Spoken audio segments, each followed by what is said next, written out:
All right, here we are with week 3 of the Coaches Show, joined once again by head Pratt High football coach Brent Hoelting, coming off of a 59-22 win last week over Mission Valley. Good to be with you, Brent. How we doing? Yeah, doing well. How are you? Good, good. 862 rushing yards through 2 games. That's pretty impressive. Moved us up to, I saw number 7 in 3A. That was max preps. I'm not sure if we're different in some other rankings, but first time being 2-0 also as the Greenbacks head coach. So off to a good start. How do we feel after 2 weeks? And that's the most important part. I mean, to be quite honest, I know lots of people like to see the rankings, like to pay attention to them. I just want us to play good football and win games. We talk a lot about going 1-0 every week. That's your focus, is going 1-0, doing what you can to win that game that Friday, and then enjoying it for a night or two and moving on to the next one for our kids. So that's the important part. It's nice. I like the fact that we have 862 yards rushing through 2 games. That tells us we're getting downhill, being physical, and that's really what we want. Yeah. Is there any fear, though, after 2 big blowout wins that you haven't faced any adversity yet or really gotten punched in the nose? Or, I mean, a win's always good. You never want to say that was a bad win or wish it would have been tougher, but going into Hesston this week, I think we are going to get tested. So is there any hesitation that, man, we really haven't seen a ball game yet that we might see it this week for the first time? I don't think there's any doubt because when your emotions get heightened, when it gets tighter, you sometimes try to be too perfect and instead of just playing football. And we've talked about that with our kids, just play after play, the whole game is a war, but every play is a battle. Just win your fair share of battles, and we'll have a chance to win the war. So don't get too high or low because of one play, And if you make a bad play, move on to the next. If you make a great play, move on to the next. Yeah. And so I think that's important. But I mean, that's your mindset for dealing with adversity is important. You never know until you have it with each team, because each team has their own identity. I think our guys will play hard. I don't worry about that. Yeah. We got competitors. We just hope they make sure that they don't have to be perfect. Just keep playing. What was after last week's game, what was the overall feeling when that game was over? I know, we were broadcasting it, and it was like we just let a big breath out. It was kind of like, this was – that was going to be. And I can't even imagine it as the coach. Those last 12, 24 hours before that game came about were just crazier than anything we've ever seen, on the short notice, and then to actually get the game in, which is awesome. But then, the way it went and, a big win. But, yeah, it just kind of felt like, I'm just glad that week's behind us. I thought last year was wild getting the game, but that we kind of nailed down the parameters. I reached out because Gerard had an opening on Wednesday night. And Coach Swank and all of them were able to get the parameters nailed down by Thursday afternoon. So going into practice, at least we knew. This one, I didn't get, I found out after 9 o'clock. On Thursday night? Thursday night that they were going to have an opening. And by the time I reached out, because I had some old connections there and reached out to them, I mean, it was after 10 when they said, yeah, let's do this. And I got a hold of Mr. Swank and said, hey, and, even then he told me, like, hey, you can send out an instant team message that says bring your road gear just in case we find a game. But we still have to, right? We still have to make sure we have the transportation, all this stuff. We can't set it out yet. So our kids didn't find out we had a game until first hour Friday morning. Wow. And so you tell you first hour, hey, by the way, we got a game tonight. Yeah. Hey, here's the film. If you get any chance, a lot of the kids watch it. Of course, when we found out, Coach Brown came over to my house and we stayed up, kind of pulled an all-nighter almost. Yeah. Stayed up watching film, getting ready just in case. We thought there was a pretty good chance. And so it was interesting. Yeah. A big sigh of relief you don't want to drive that far, do all that, and then lose. Yeah. So a good win is a win. It doesn't matter whether it's a big win, a blowout win, a sloppy win. I mean, there's some things you can take away from, either one of the two, but I thought a win is a win on the books. Important knowing we're playing Hesston. Mission Valley gave a completely different style of offense than Hoisington did. And it's more similar to what we're going to see with Hesston. And so I think that was really good for our kids to get game action, even if they were thrown into the fire, which is great. Right. To at least get a little more comfortable. Now, we got a long ways to go, and I think, we kind of were able to show our kids, look, we did some good things, but we're not there yet. We got a lot of things we got to improve on because I didn't think our physicality was up to the level it needed to be. I thought our execution was lacking. And, part of that is a 3.5 hour bus ride, you know, and I have family there. I love them. It's out in the middle of nowhere, you know. Yeah, I called it Field of Dreams probably 2 or 3 times in the broadcast. Hey, right. They couldn't get the music figured out pregame, so we didn't have music until like the last 10 minutes. So, you know, that's just kind of, it's kind of a weird atmosphere to get ready in. Yeah.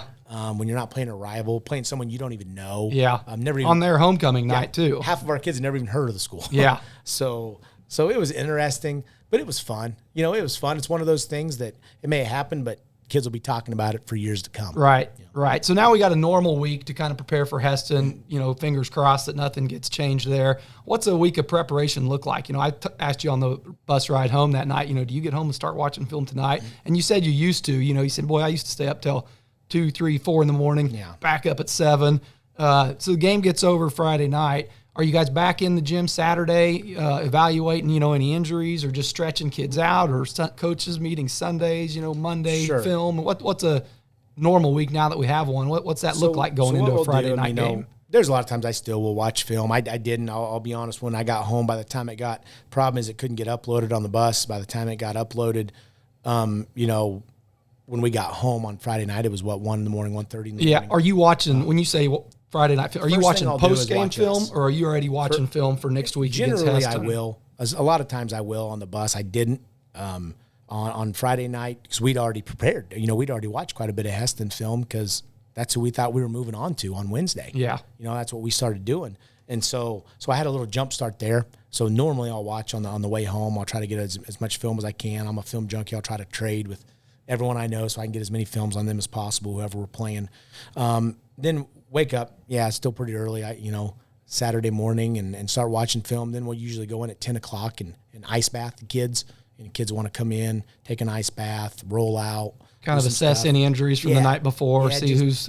And kind of get kids just moving, get that lactic acid out, ice them up so they're not as sore, Monday, ready to go. So then I give them the rest of the weekend off for the kids.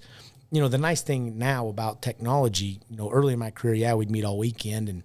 And as everyone has kids, I think that's really important to take time with your family and to let your kids be that experience this with you.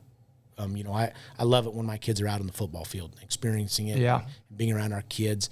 And I don't want, one of my big things, and our coaches can tell you, if their kids have something going on, we'll figure it out and go to your kids' stuff. It's too important to miss. Kids grow up too fast. So I want them to spend all Saturday with their families, Sunday morning going to church and stuff like that. And then we will meet. The nice thing about technology, though, is we can virtually meet. We start a text thread and talk, and I'll make some calls. Hey, what do you think about this? Hey, did you see this? Check this play out. With Huddle, you can go right to the play, right to the opponent. Hey, go to play 89 versus Hillsboro, and it's pretty easy. So we can talk about it, and I'll build kind of what I think our keys to the week are. We'll talk to Coach Brown. We'll kind of get a plan together. Then we'll meet with the coaches on Sunday evening, and, it depends. Sometimes those meetings go pretty late. Sometimes they go pretty long. Sometimes they're shorter if we think we've got a real good grasp of what we want to do against them. It's a little different now with our offense. We really don't know what we're going to face. Yeah. We talk more about cleaning our stuff up because we feel like we have a call versus any front, any combination that we see. Just then it's more guessing, well, we did this really well. What are they going to do to combat this? And then what can we do to answer that if they do this? Yeah. Kind of an if-then scenario. To get yourself set up. So that's kind of what they look like. And then we'll bring the kids in and watch film Monday right after school, the varsity. The JV will go play, but Coach Brown and myself will watch film with those kids. Then we'll take them out and have a walkthrough practice Monday on these are their favorite route combinations. These are your favorite run plays. This is what they do defensively. These are the guys we want to attack. That's kind of the way we look at this offense is where their weak points that we can probe and attack. Because this offense can attack anywhere, anything. We can shift, move, whatever. And so we kind of find that. This is our keys of the week, walk through that. And then we want those kids to go support our JV. We want to go watch our JV if we can, if they're close enough. And then Tuesday is our only full padded practice of the week. And, of course, that got lightninged out yesterday. We had a practice in the wrestling room. And then Wednesday is shells, Thursday is shells, and get ready to go on Friday. Friday's game time. Backing up a little bit to some of those points on your coaches' meetings, do your coaches have the freedom or your style of coaching, the flexibility? Do your assistant coaches kind of bring their own plan to you and then go out with their groups, the O-line or D-line, or do you put a plan together and then say, all right, guys, here's what we want to do. Let's go. Does that make sense? Or do they kind of take ownership of each of their ownership?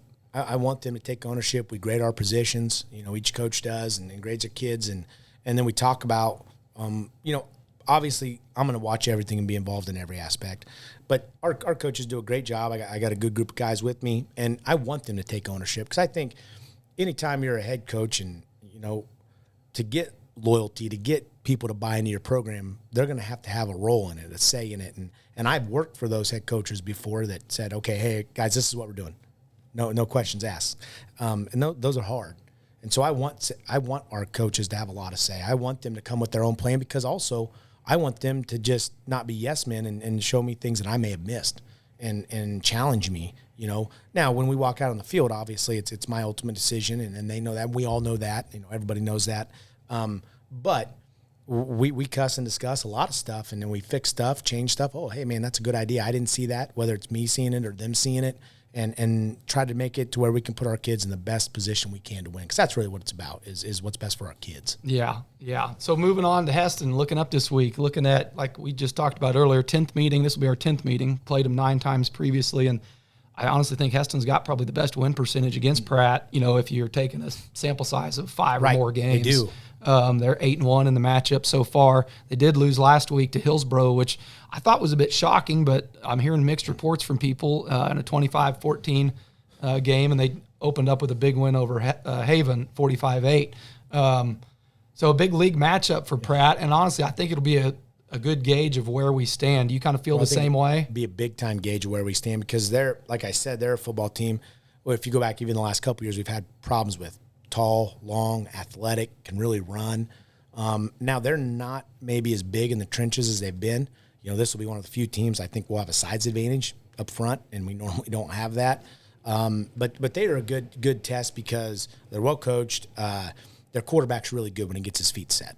I mean, when he can get his feet set and has time to scan the field, pressure is paramount. That's going to be probably the most important thing is, can we get there with our D-line? Can we rush 4 and not have to send extra guys so we can put them back in coverage and get to him? Because if we don't, he'll pick us apart. Their receivers are really good at sitting down in zones, finding spots. They're really good at that. So we've talked to our kids about, hey, you can't just drop to a zone and guard grass. You got to have your head on a swivel, find somebody and get right up next to them, get in their hip. So I think that's going to be a big key. Like you said, obviously we haven't had a ton of success, so I think it's a big game. Now, that Hillsboro game was really misleading. If you want my honest opinion, I think if Hesston played them 10 times, they'd probably win 9. Yeah. But they were inside the 10 4 times and didn't score. The last score of Hillsboro was a 95-yard pick six with a minute left. Oh, wow. It was a weird game, and I think they were inside the 20 one other time and didn't score. I mean, they moved the ball up and down the field a lot more than Hillsboro did. They just didn't convert. They dropped 2 passes that they were 20 yards behind the defense for a touchdown. They just dropped them. A lot of points left on the field. Stuff that wasn't typical of Hesston. And we know that we're going to get their best effort. Yeah. We're going to have their attention on Friday night, and we expect them to play a great ball game. And it's going to be a good litmus test of where we are as a team. Where do you think a win over Hesston would put you guys, or you don't even think about it? 1-0 for the week. Put us at 3-0, 1-0 for the week, and then we're on to Larned next. Yeah. And district play starts. That's homecoming, right? And Larned, is that the homecoming game? I think it's Cheney. Cheney? I think Cheney week 5 is homecoming. Okay. It would have been nice if it was Larned. I don't look at that too much. I know we play Hesston this Friday. Yeah. I know general our schedule, homecoming, any football coach can tell you probably I don't pay much attention to that stuff. Yeah. I try not to. Try not to get wrapped up in that stuff. It's fun. It's great for the kids. Don't get me wrong. But our focus, complete attention is on Friday night at Hesston because it's going to have to be for us to win. Yeah. You mentioned, you guys getting over and supporting the JV, when you have the opportunity to. I thought something that was really cool was last night at the varsity volleyball meet, all the football team shows up and that crowd just turned electric and they're cheering the kids on. And it was cool to see, because those other teams are there supporting you guys on Friday nights. It was really cool to see once practice was over, you guys flood the gym and just those boys go nuts for the girls on the court. No, that's great. And that's what we talk about with those kids. I told them after practice, we strongly encouraged them to go. And I was proud of our kids for showing up and going. You can ask them, but you can't make them. I was really proud of them because, look, our volleyball girls, all of our school is great, and supportive. And I think it's going to get better and better. We want to get that atmosphere where everyone's rowing the boat in the same direction. Gosh dang, I want our volleyball team and our cross country team and our tennis team. I mean, we want to be the best in everything we do. And I think community support, and that's why Pratt is so blessed, is huge in that. And school support. When kids in the hallway are fist bumping, supporting every program instead of it's my program versus your program, right. I think that's when a school builds a great culture. And I think really that's what we're working towards, and I think our other coaches do a great job of that. We're trying to do a great job of that, of supporting all of our kids because, all those kids work hard in their own individual sports, and all of them deserve our support. Yeah, it was fun to see. I don't have much more for you going into next week against Hesston. We've kind of talked about that, recapped last week, but we do have a new fun, highly produced segment called How Well Do You Know Your Greenbacks? So we're going to do a little trivia here. We've got a trivia question for you. I may be in trouble here. Well, now you know it's coming next week. So I'm ready when you are. You ready for? Is this like a lightning round? No, this is one question. This is going to be one question. One question. Okay. And we're going to see how well you know your greenbacks. But first, the highly produced segment. Are you ready? It's time for How Well Do You Know Your Greenbacks? That's Brought awesome. to you by Topeka Philly Fund Management Services. Don't ask about the sponsorship there. That is great. Okay, the state of Kansas is littered with notable celebrity sports icons from big cities to small towns like Pratt. Barry Sanders, Dean Smith, Adolph Rupp, Jim Ryan, all proud Kansas natives. Roaming the Greenback sidelines as an assistant coach is a man that quite possibly puts all of these names in his shadow. Tyler Strong. In honor of Tyler's name and athletic achievements, Medicine Lodge celebrates a day every year called Tyler Strong Day. Do you know the date of Tyler Strong Day? July 31st. Oh, he knew it. He nailed it. July 31st. Oh, man. Yeah. He must be bragging about it. That's the only reason anybody would know about it. If you know Tyler, he's talking about something. Oh gosh! Well, we texted him today. I said, "Hey, we got a question. I'm going to spring on Hoelting. What is the official Tyler Strong Day?" And he said, "Oh man, it kills me to tell you I actually know it, but it's July 31st." Oh, he knows it. And I texted our group. I said, "I guarantee you, Tyler's texting all his family. Hey, tune into the coach show tonight. They're going to be talking about me." See, I'm just kidding, Tyler. I'm just kidding her. Stacy puts it out every year, and he acts like he's embarrassed. But he's like, "Oh, you're going to put that? Oh, okay. Are you not going to put that out again?" Right. He's putting that out there. Yeah. We're going to get big fat heads. And we talked to Shane Windsor. He said he'll drive a trailer around. One of these years, we're going to go drive around and like make our own float. Oh, that's great. I had to hit you with that one for the first week of How Well Do You Know Your Greenback? Because there's none more famous than Tyler Strong. That's right. It's a legend big in shoes his to fill. own mind. All right, Brent. Well, that's going to do it for this week. Good luck at Hesston, and we'll sit down and chat next week. Thanks for coming in. Thanks. All right.